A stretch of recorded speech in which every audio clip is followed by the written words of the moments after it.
ശൈത്യകാലം ശക്തമായി കഴിഞ്ഞു. ഈ സമയത്ത് ഈ യാത്ര എങ്ങോട്ടാണ് എന്ന് ഒരുപക്ഷെ നിങ്ങൾ ചിന്തിച്ചു കാണും. ഇത് കലയെയും കലാകാരന്മാരെയും അവരുടെ ജീവിതത്തെയും തേടിയുള്ള ഒരു യാത്രയാണ്. തലസ്ഥാന നഗരിയിൽ നിന്നും 121 കിലോമീറ്റർ അകലെയുള്ള ഒരു ഗ്രാമമാണ് ലക്ഷ്യം. മൺപാത്ര നിർമ്മാണത്തിന്റെ, അതായത് സെറാമിക് പാത്ര നിർമ്മാണത്തിന്റെ തലസ്ഥാന നഗരിയിലെ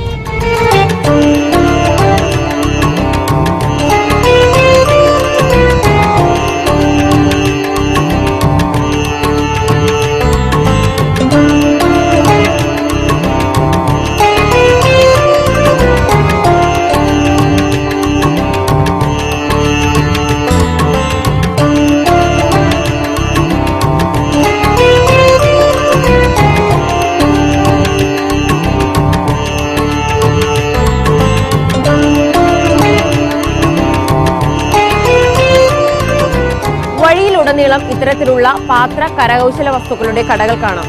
ഇവയുടെ പ്രത്യേകതയും നിർമ്മിതിയുമെല്ലാം വിവരിച്ചു തരാനും പലയിടങ്ങളിലും ആളുകളെ കണ്ടു. ദൈനംദിന ജീവിതത്തെക്കാൾ ഉപരി നിലവിൽ പ്രൗഢിക്കും കാഴ്ചയ്ക്കുമായാണ് ഇവ ഉപയോഗിച്ചു വരുന്നത്.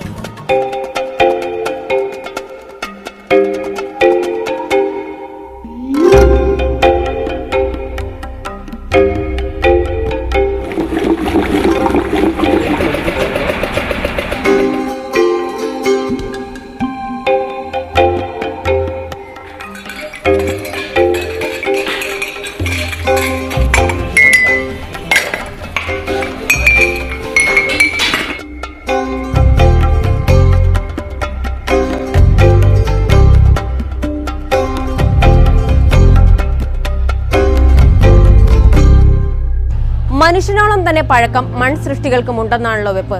അങ്ങനെയെങ്കിൽ മനുഷ്യന് പറയാനുള്ള അത്രയും തന്നെ കഥകൾ കളിമണ്ണിനും പറയാനുണ്ടാകും. മോഹൻജദാരോ, ഹാരപ്പൻ സംസ്കാരങ്ങളും കണ്ടെത്തലുകളുമെല്ലാം നമ്മൾ പഠിച്ചതാണ്. അതൊക്കെ ചരിത്രം. ഇത് ഉത്തർപ്രദേശിലെ ബുലന്ദ്ശഹർ ജില്ലയിലെ ഖുർജ കളിമൺ നഗരി. ചേറിന്റെയും ചൂളയിൽ വേവുന്ന കളിമണ്ണിന്റെയും മണമുള്ള ഗ്രാമം. ഒപ്പം മരണം കാത്തുകിടക്കുന്ന കളിമൺ നിർമ്മാണ കേന്ദ്രങ്ങളുടെയും അതുമായി ബന്ധപ്പെട്ട് ജീവിക്കുന്നവരുടെയും രോദനങ്ങളും ഈ ഗ്രാമത്തിൽ നിന്ന് ഉയർന്നു കേൾക്കാം.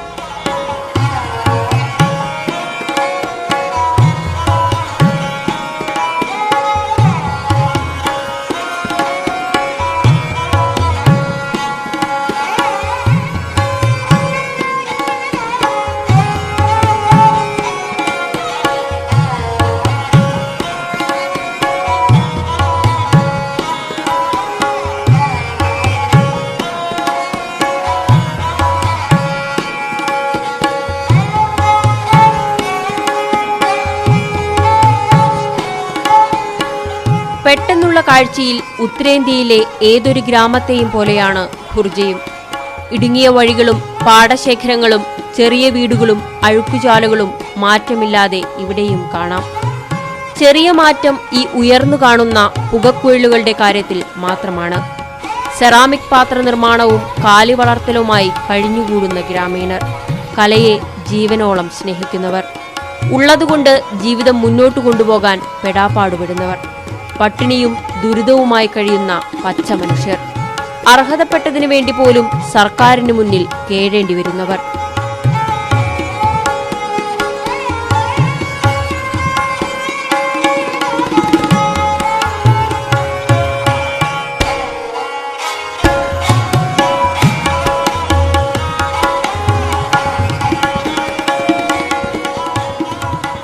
शहर का नाम तो खुर्जा है।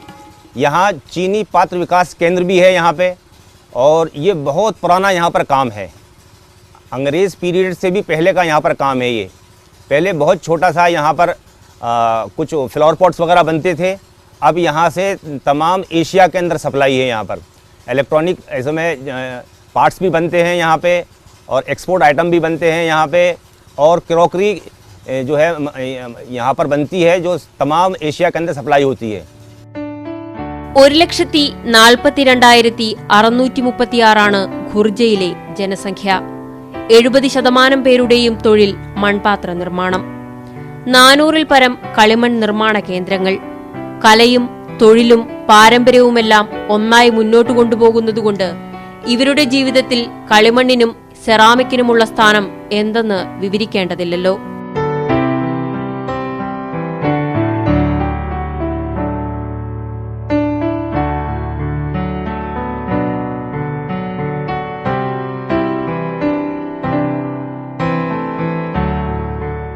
ഖുർജയെക്കുറിച്ചുള്ള കഥകൾ പലതും പഴങ്കഥയായിരിക്കുന്നു. വീടുകളിൽ മൺപാത്രങ്ങൾ മെനഞ്ഞ് ചൂളയിൽ ചുട്ട് ചന്തയിൽ കൊണ്ടുപോയി വിൽക്കുകയായിരുന്നു ഖുർജക്കാരുടെ പതിവ്. ആ പതിവൊക്കെ ചരിത്രമായിരിക്കുന്നു. വീടുകളിലെ പാത്രങ്ങളുടെയും കലാസൃഷ്ടികളുടെയും നിർമ്മാണം ഏറെക്കുറെ നിലച്ചിരിക്കുന്നു. ജീവിതത്തോട് അത്രമേൽ ചേർത്തു നിർത്തിയ കലയെ പറിച്ചു മാറ്റേണ്ടി വന്നതിന്റെ കാരണം ചോദിച്ചാൽ പാരമ്പര്യ കലാകാരായ ഇവർക്ക് വിഷമത്തോടെയാണെങ്കിലും കുറെ പറയാനുണ്ട്. मोदी जी की सरकार में इस वक्त अच्छे दिन आ गए हैं। मेरी उम्र 56 साल है। अब तक इतनी परेशानी और इतनी दिक्कत और इतनी ज़िल्लत अभी तक नहीं उठाई है। घर वाला काम तो बिल्कुल बंद हो गया जी। और जो लोग घर में बना रहे हैं उनके पास पैसा नहीं है, मटेरियल कहाँ से लावें? സംസാരത്തിനിടെ വീടുകളിലെ നിർമ്മാണം മാത്രമാണ് നിലച്ചതെന്നും ചെറിയതും വലിയതുമായ നിരവധി കേന്ദ്രങ്ങൾ ഇന്നും പ്രവർത്തിക്കുന്നുണ്ട് എന്നുമുള്ള ഫാസിലിന്റെ വാക്കുകൾ പ്രതീക്ഷ നൽകുന്നതായിരുന്നു. എങ്കിലും ഖുർജയുടെ തനിമയൊന്നും ഇവിടെ പ്രതീക്ഷിക്കേണ്ട എന്ന സൂചന നൽകിക്കൊണ്ടാണ് ഗ്രാമീണർ ഓരോരുത്തരും നിർമ്മാണ കേന്ദ്രങ്ങളിലേക്കുള്ള വഴി പറഞ്ഞു തന്നത്.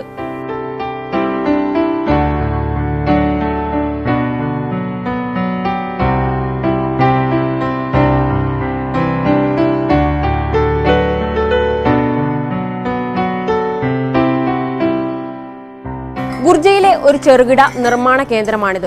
ഇത്തരത്തിലുള്ള നിരവധി കേന്ദ്രങ്ങൾ ഗുർജയിലുണ്ട്. 400-ലധികം കേന്ദ്രങ്ങളാണ് ഇന്നിവിടെ പ്രവർത്തിക്കുന്നത്. ഓരോ വീട്ടിൽ നിന്നും ഒന്നിലധികം പേർ എന്ന നിലയിൽ 25,000-ഓളം പേർ ഇത്തരത്തിലുള്ള തൊഴിൽ ചെയ്യുന്നുണ്ട്. ഒരു ഗ്രാമം മുഴുവൻ കളിമൺ എന്ന മാധ്യമത്തിലൂടെ ജീവിക്കുന്ന കാഴ്ച. പരമ്പരാഗത കലയെ ജീവനോളം സ്നേഹിക്കുന്ന നിരവധി പേർ ഓരോ കേന്ദ്രങ്ങളിലും ജോലി ചെയ്യുന്നുണ്ട്.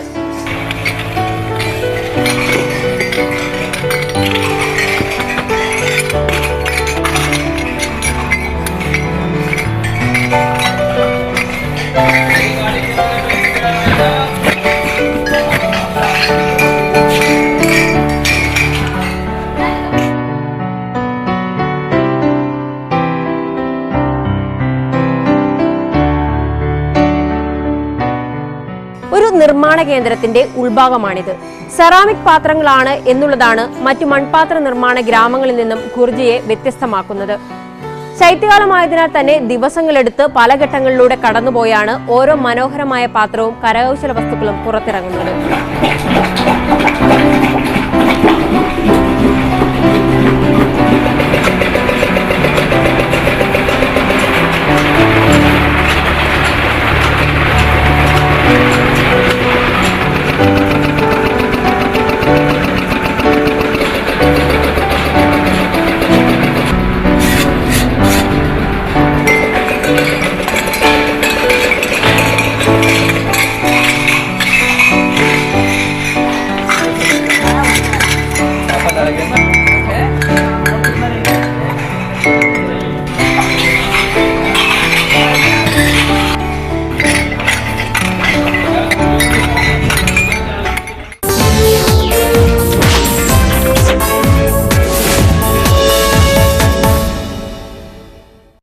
സെറാമിക് പാത്രങ്ങളും കരകൗശല വസ്തുക്കളുമാണ് നിർമ്മിക്കുന്നത് എന്നതുകൊണ്ട് തന്നെ നിർമ്മാണത്തിലെ വൈദഗ്ധ്യത്തിനൊപ്പം ചിത്രകലയിലെ വൈദഗ്ധ്യം കൂടി ഉണ്ടെങ്കിലേ ഒരു സൃഷ്ടി പുറത്തുവരൂ.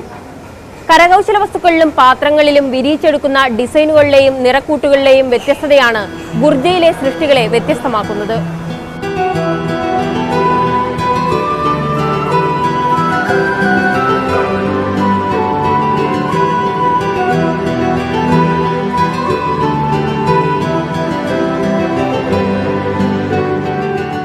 करीब 44 साल तो मुझे इस लाइन में हो गए इस काम को देखते हुए, लेकिन मेरे से भी पहले से ये काम यहाँ चीनी मिट्टी का चला आ रहा। यहाँ बहुत अच्छी क्वालिटी के बर्तन बनाया करते थे। उम्दा किस्म के कारीगर थे यहाँ पर। खुर्जे के अंदर कोई भी रॉ मटेरियल प्राप्त नहीं होता, सारा भारतवर्ष के कई स्टेटों से आता है। पहले इसकी रॉ मटेरियल की कीमत नाम मात्र की बहुत कम कीमत थी। धीरे धीरे इस काम में यहाँ पर बहुत उम्दा किस्म के बर्तन बनने लगे और पूरे भारत क्या विश्व में यहाँ से माल सप्लाई होने लगा। धीरे धीरे ये काम काफ़ी तरक्की पर आ गया और खुर्जा भारतवर्ष में ही नहीं विश्व में विख्यात हो गया।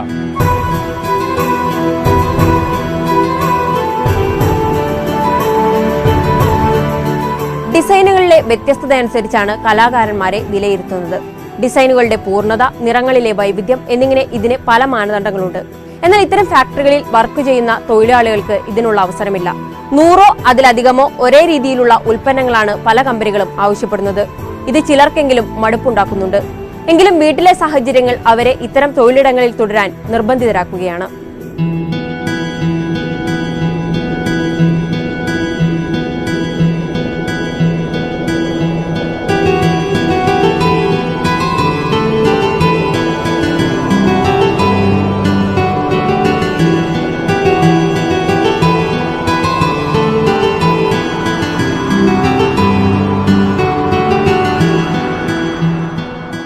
घर के हालात ये हैं कि मैं अभी मिरर दिखाने के लिए गया था और मैंने 6 तारीख को दिखाया। मुझसे उन्होंने कहा डॉक्टर साहब ने कि भाई आप अपनी आंतों की जांच करा लेना। उसके अंदर मुझको 3000 रुपये मंगाए उन्होंने कि 3000 रुपये लेकर आ जाइए आप और आप 12 तारीख को आ जाना। पता ये चला मुझे कि 8 तारीख को नौकरी बंद हो गए। अब हम तो डर गए कि भाई 6-7 हज़ार रुपये हम कमाते हैं, अब ये क्या हुआ। കല തന്നെ ജീവിതോപാധിയാക്കിയ ഈ മനുഷ്യർക്ക് നഷ്ടപ്രതാപത്തെപ്പറ്റി ഏറെ പറയാനുണ്ട്. देखिए हमारा जो कारोबार है ये इसके अंदर जो है जो हम पहला करते थे तो उसके अंदर ये था कि मज़दूरी हमको थोड़ा कम पड़ता था बहुत, और ये मटेरियल जो है ये बहुत महंगा पड़ता था। और उसके बाद में अब आने के बाद में थोड़ा माल उठने लगा हमारा और माल बिकने लगा तो हमको मज़दूरी थोड़ा पड़ने लगा, यानी कि 6-7 हज़ार रुपये हमको महीना के पड़ जाते हैं। और अब जो है इसके ऊपर महंगाई होती जा रही है। अब सामान लेने के लिए, मट्टी लेने के लिए जब भी जाते हैं वो कहते हैं कि जिस पे इतना टैक्स लग गया है, इस पे ये है, बहुत सी बात बताते हैं। और महंगाई होने के बाद में जो है अब प्रॉब्लम ये आ रही है कि जो हमारी मजदूरी हैं वो कम पड़ रही हैं। और जब से ये मैटर बना है नोटों का, तो जब से तो हमारा काम बिल्कुल ही बंद हो गया है और बहुत ज़्यादा कम हो गया है।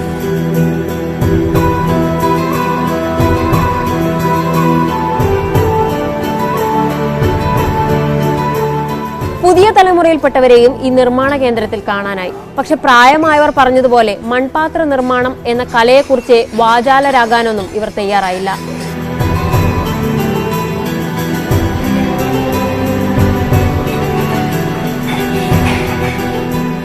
ये शादी हो गई, अब जो पढ़ाई छोड़नी पड़ेगी। मैं आया पहले सीखा ऐसा 6 महीने में सीख गया, फिर उसके बाद में नौकरी लगी मेरी। हाँ, घर का सही चल रहा, घर का सही चल रहा, अपनी दाल रोटी बराबर चल रही है।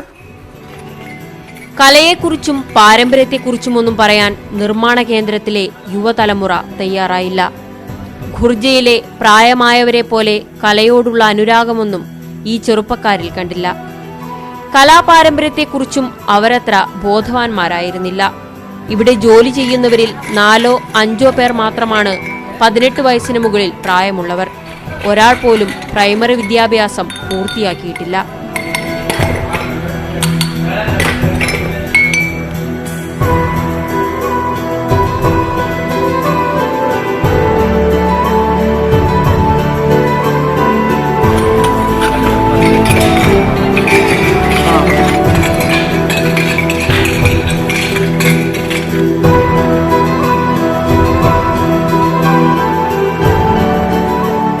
കളിമൺ പാത്ര നിർമ്മാണം പോലുള്ള പാരമ്പര്യ വ്യവസായങ്ങളിൽ ഉത്തർപ്രദേശ് സർക്കാരിന് വലിയ താല്പര്യമില്ല. വലിയ ലാഭം ഉണ്ടാക്കുന്നില്ല എന്നതുതന്നെയാണ് കാരണം. ഒരു വലിയ ജനവിഭാഗത്തിന്റെ ജീവിതോപാധിയായിട്ടും സർക്കാർ ശ്രദ്ധിക്കുന്നില്ല എന്നതു മാത്രമല്ല, വലിയ തോതിൽ ഇവരെ അവഗണിക്കുകയും ചെയ്യുന്നു. സർക്കാരിന്റെ ഈ നിലപാട് കഷ്ടപ്പാടും പട്ടിണിയും നിറഞ്ഞ സാധാരണ ഉത്തരേന്ത്യൻ ഗ്രാമങ്ങളിലൊന്നാക്കി ഖുർജിയെയും മാറ്റി. നോട്ട് അസാധുവാക്കൽ കൂടി വന്നതോടെ ഗ്രാമം പൂർണ്ണമായും പട്ടിണിയിലായി. एक महीना पहले तक ये सीज़न था इस वक्त में, और क्रॉकरी जो है सर्दी में बिकती है और गर्मियों में जो है ये बिल्कुल बंद हो जाती है। गर्मियों में कांच का काम चलता है, शीशा बिकता है, गिलास, तो बहुत बढ़िया काम चल रहा था। लेकिन जब से नोटबंदी हुई है पूरा ब्रेक लग गया है, उसको पूरा ब्रेक लग गया है। और यहाँ से जो बाहर के लोग काम करते थे, बिहार के लोग काम करते थे, बंगाल के लोग काम करते थे, वो सब प्लान कर रहे हैं यहाँ से। उनको टिकट के लिए भी पैसा नहीं है, वो कैसे जाएं। और मालिक लोग जो कहते हैं कि पैसा नहीं है, उसको मालिक लोग वो देता है पैसा पुराना वाला। अब वो क्या करे उसका बदलाव। ट्रेन को बोलते हैं कि ट्रेन में चल रहा है पैसा, लेकिन ट्रेन वाला लेता नहीं है, टिकट जो नहीं मिलता है 500 के नोट का। बहुत परेशान है यहाँ के लोग।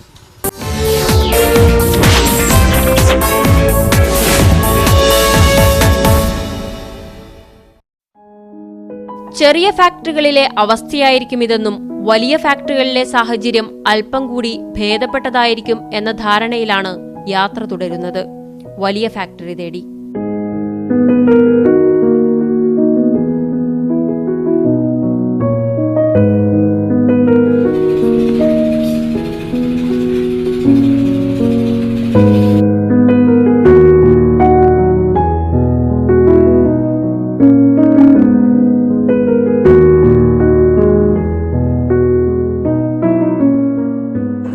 ഗുർജയിലെ ഏതാനും വലിയ നിർമ്മാണ കേന്ദ്രങ്ങളിൽ ഒന്നാണിത്.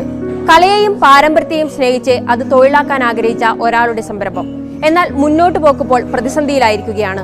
എന്തൊക്കെ തന്നെയായിരുന്നാലും സാധിക്കുന്നിടത്തോളം മുന്നോട്ടു പോകാൻ തന്നെയാണ് ഇവരുടെ തീരുമാനം.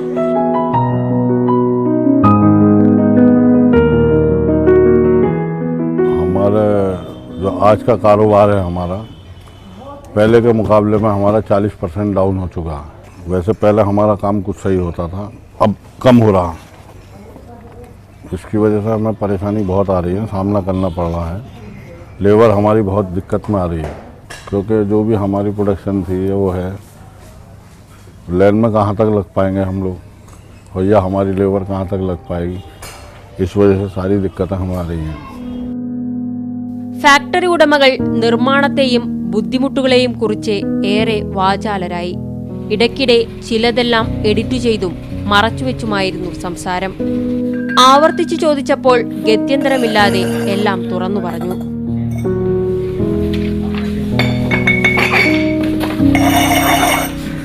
यह हमारा बिजनेस है।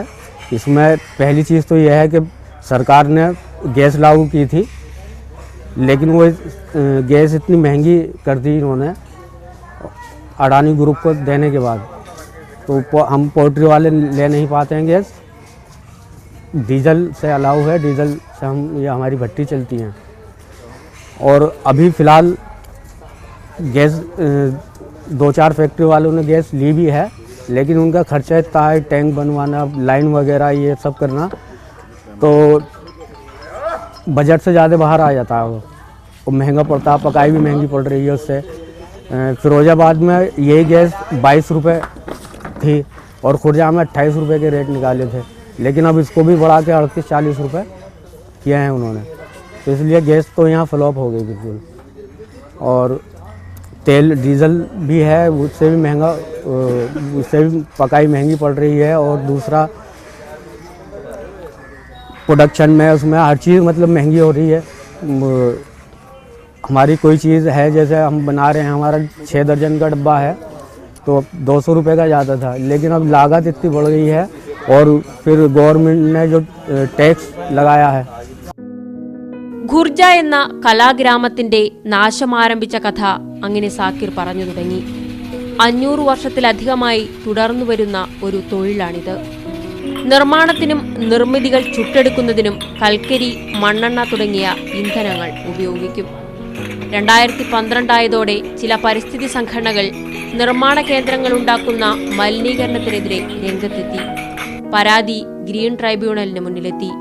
സർക്കാർ കർശന നടപടികൾ സ്വീകരിച്ചു. പ്രകൃതിവാതകത്തിലേക്ക് മാറാൻ നിർദ്ദേശിച്ചു. നിർദ്ദേശത്തെ 2 കൈയും നീട്ടി ഖുർജക്കാർ സ്വീകരിച്ചു. ഫാക്ടറികളിൽ നിർമ്മാണത്തിനായി പ്രകൃതിവാതകം ഉപയോഗിക്കുന്നതിനുള്ള സജ്ജീകരണങ്ങൾ ഒരുക്കി. പ്രവർത്തനം ആരംഭിച്ചു.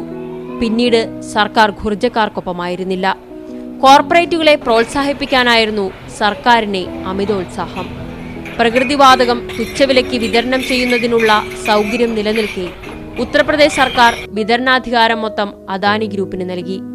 ഗ്യാസ് അതോറിറ്റി ഓഫ് ഇന്ത്യ തുച്ഛവിലയ്ക്കാണ് ഗ്യാസ് നൽകുന്നത്. എന്നാൽ അദാനിയുടെ കയ്യിലൂടെ അത് മൺപാത്ര നിർമ്മാതാക്കളിലെത്തിയപ്പോൾ വില ഇരട്ടിയായി. ഒപ്പം 26.5% നികുതിയും. അതോടെ ചെലവ് വല്ലാതെ വർദ്ധിച്ചു. टैक्स जो लगाया है उसकी वजह से और जो हमारी मतलब बचत थी वो ना के बराबर बची है। तो हमारा उद्योग जो है बहुत इस टाइम जो है बहुत टैक्स से, तेल से, गैस से और कच्चे माल से, भाड़े पे ये सब बढ़ना, बचत जो है बहुत कम हो गई है। काम चलाने में भी बहुत परेशानियाँ, दुश्वारियाँ आ रही हैं। लेकिन काम करना है, सरकार हमें कोई ऐसी सुविधा नहीं दे रही खुर्जा पोर्टर्सों के लिए जिससे कि हमें कुछ आसानी मिले काम चलाने के लिए।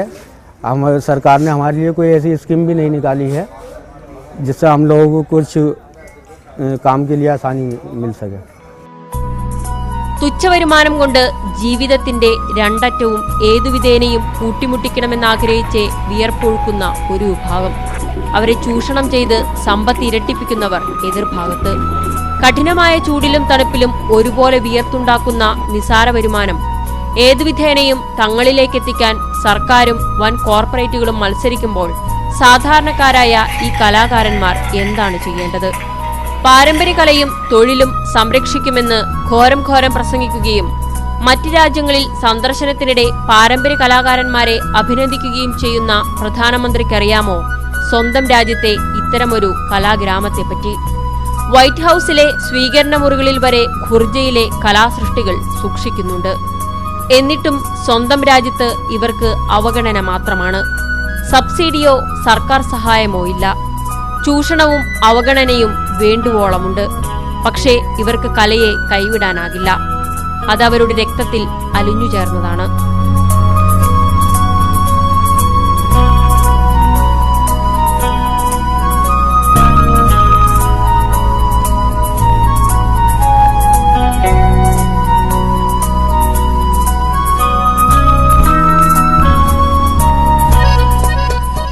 യാത്ര തുടരവെയാണ് ഗ്രാമത്തിനകത്ത് ഒരു ഗവേഷണ സ്ഥാപനം കണ്ടത്.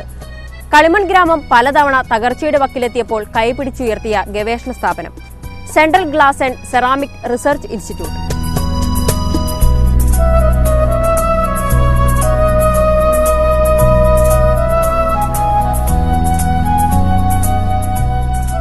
നിർമ്മാണത്തിലെ പുത്തൻ പരീക്ഷണങ്ങളുമൊക്കെ ഖുർജക്കാർ നടത്തുന്നത് ഈ ഗവേഷണ കേന്ദ്രത്തിന്റെ സഹായത്തോടെയാണ്. എന്നാൽ നിരവധി തവണ പ്രതിസന്ധികളിൽ നിന്നും ഖുർജക്കാരെ സംരക്ഷിച്ച central glass and ceramic research ഇൻസ്റ്റിറ്റ്യൂട്ടിലേക്ക് നിലവിൽ ഖുർജക്കാർ സഹായമാരാഞ്ഞെത്തുന്നില്ല. അവർക്കറിയാം നിലവിലെ പ്രതിസന്ധികളിൽ നിന്നും കരകയറണമെങ്കിൽ സർക്കാരിന്റെ തന്നെ കനിവ് വേണമെന്ന്.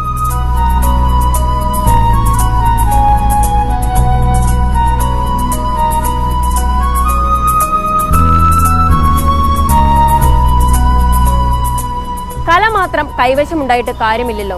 ജീവിതം മുന്നോട്ട് കൊണ്ടുപോകണമെങ്കിൽ ഭക്ഷണവും അടിസ്ഥാന സൗകര്യങ്ങളും മറ്റെല്ലാം വേണം. അതിന് മാറി മാറി വരുന്ന സർക്കാരുകൾ തന്നെ കനിയണം. പഴയ പ്രതാപം ക്ഷയിച്ചിട്ടും കലയും തൊഴിലും പാരമ്പര്യവുമെല്ലാം ഒന്നിച്ചു കൊണ്ടുപോകാനുള്ള പോരാട്ടത്തിലാണ് ഖുർജക്കാർ. അവയെ പിരിക്കാൻ ഖുർജക്കാർക്കാകില്ല.